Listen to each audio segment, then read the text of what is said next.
spiritual therapy. It's Miss Mocha, your spiritual therapist. I'm coming now to read Numbers chapter 6. I didn't go into a lot of detail, but I want to read this chapter, verses 1 through 21, to talk about the vow of a Nazarite. And so, of course, I didn't know what in the world a Nazarite was. I Googled it, and it's just saying that it is a vow to give yourself to God. So I think it goes beyond like fasting.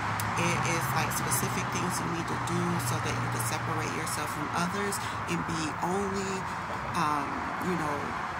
for God, so that He can use you or do whatever He would like to do. It's building your relationship with Him, strengthening that relationship, pretty much being of use to Him. So dedicating yourself to Him and only Him. So I'm just going to read these 21 verses. It's kind of hard to understand a little bit, but I don't have my tablet out here to use the other translations, so you could probably just do that on your own time if it doesn't, really make sense to you. But I'll just read the King James Version.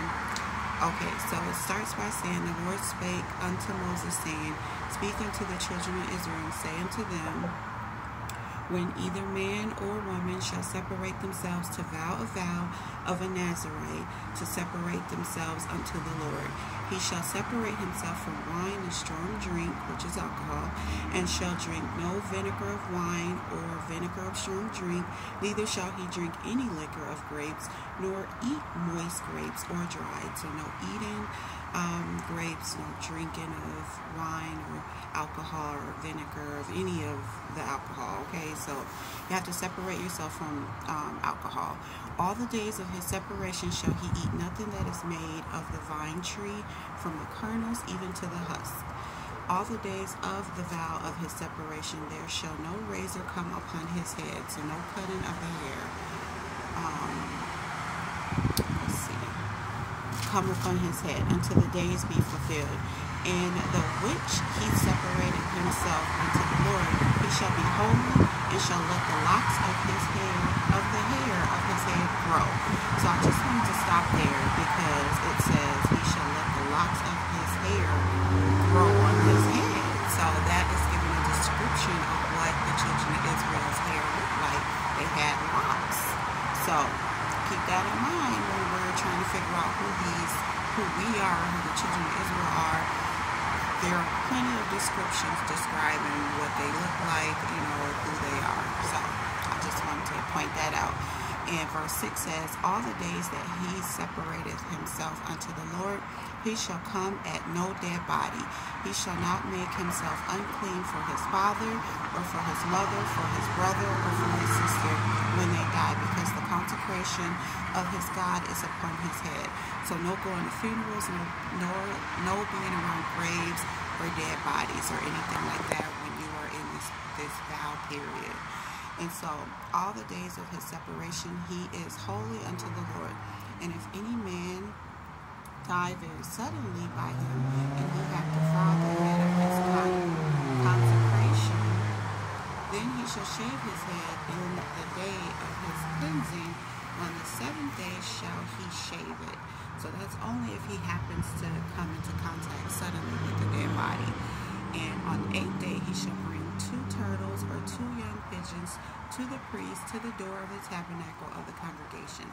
And the priest shall offer the one for a sin offering, the other for a burnt offering, and make an atonement for him, for that he sinned by the dead, and shall hallow his head that same day. And he shall consecrate unto the Lord the days of his separation, and shall bring a lamb of the first year for a trespass offering. But the days that were before shall be lost, because his separation was defiled." So those verses talked about if he came in contact with the dead body. So then it goes on to say, "And this is the law of the Nazarite. When the days of his separation are fulfilled, he shall be brought unto the door of the tabernacle of the congregation.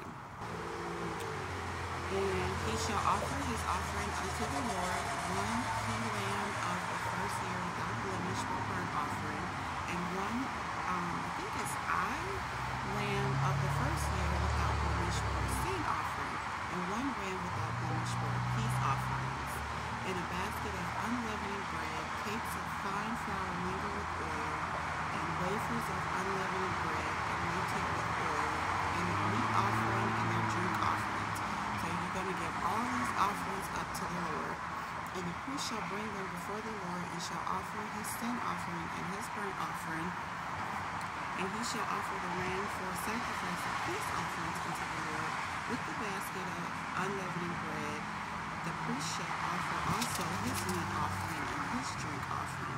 And the Nazarite shall then shave the head of his separation at the door of the tabernacle of the congregation, and shall take the hair of the head of his separation, and put it in the fire, which is under the sacrifice of the peace offerings.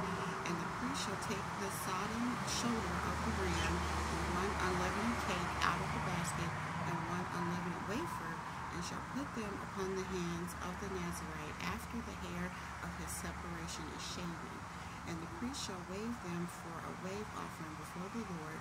This is holy for the priest, with the waved breast and heaved shoulder, and after that the Nazarite may drink wine. This is the law of the Nazarite, who hath vowed, and of his offering unto the Lord for his separation. Beside that his hand shall give, according to the vow which he vowed. So he must do after the law of his separation. And so that's what it says for vowing a vow of a Nazarite, to become holy and separate yourself from everyone, from everything, and have a period of time where you are only used for God.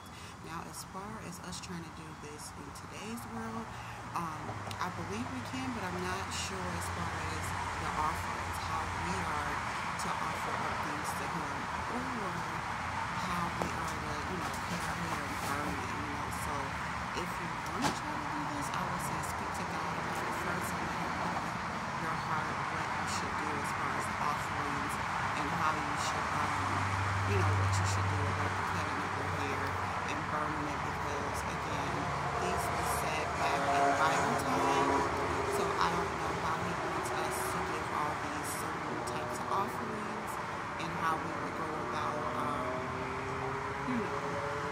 burning the hair, shaving the hair, and then burning it, putting it in the fire. So yeah, this is the vow though. So like stopping the drinking and not eating anything but grapes and not cutting your hair, things like that we can do. But then how do we end it and offer our offerings now in today's world, which is what I don't know. But I still wanted to read it because this is what they were doing then. And maybe if we talk to God about it, He'll show us how we can do it now. So that's all I have. That was chapter 6 of Numbers, verses 1 through 21. How to do a vow to God, like the vow of a Nazarite. So, alright, thanks for listening.